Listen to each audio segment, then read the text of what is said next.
Evening all. Apologies, I'm doing the solo this week. I've been away with work and DR hasn't been able to catch me. But the great man has sent me some discussion points to talk about for the Burners Bulletin this week.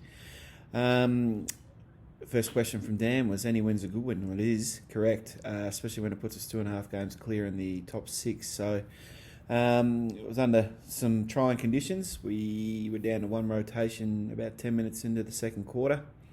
Poor Connor Hinkley's broken his leg, had operation on a Sunday morning, so he's done for the year. Unfortunately, he's playing some really good footy, Connor, and really starting to gel with Mickey Dunn in the back six as the two leaders back there. So really cruel blow. It was a courageous act too, the mark he tried to take. So anyway, that's footy. We lost Matt Bartlett with concussion. He's only just come back from one, so he's probably might miss at least one, possibly two. They're becoming a little bit more prevalent these days. I've got to be really wary of the effects and what the lingering effects is much later after life, or after football life, I should say, with them. So treat them really carefully these days. And then Sammy Mack pulled a groin, so that's going to keep him out of action on and off the field.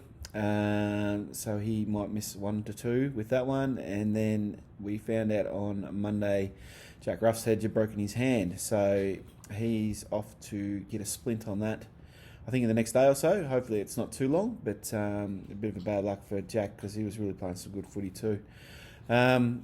Just in regards to the game, we got 4 out of Big Bath again, so he's in good fine form. Continues to wind the clock back, especially that the goal on I think it was the last quarter.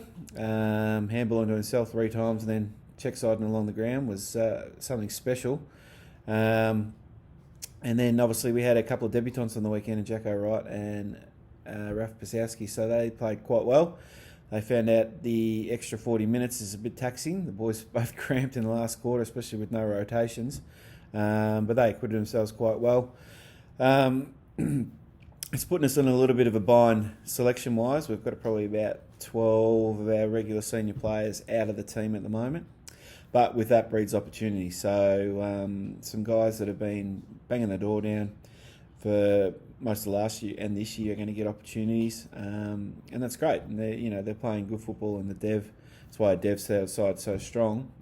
So it's a matter of them taking that opportunity that presents themselves now and then keeping the other guys out of the team when they do return. So it's going to be critical. Probably 5 rounds to go. We're 2.5 games clear, but we still probably need to win, I think, at least 3 or 4 to just really cement it home and keep momentum going. So we're sort of a little bit back to the wall this week with our selection, but it's got to be the Melbourne Storm philosophy when one player goes down, the next player steps up and just plays his role. So looking forward to going out to South Croydon. I've been there since 2019. It's going to be great. No rooms, no showers. Going to be just an oval by the looks of it. Parking's going to be a bit of an issue. Apparently the parking inspectors have been around. But anyway, we'll go out there and try our best in any conditions and anytime, anywhere, as we sort of said since 2018. So, and then obviously follow that up with East Doncaster the week after, who we're really looking forward to playing.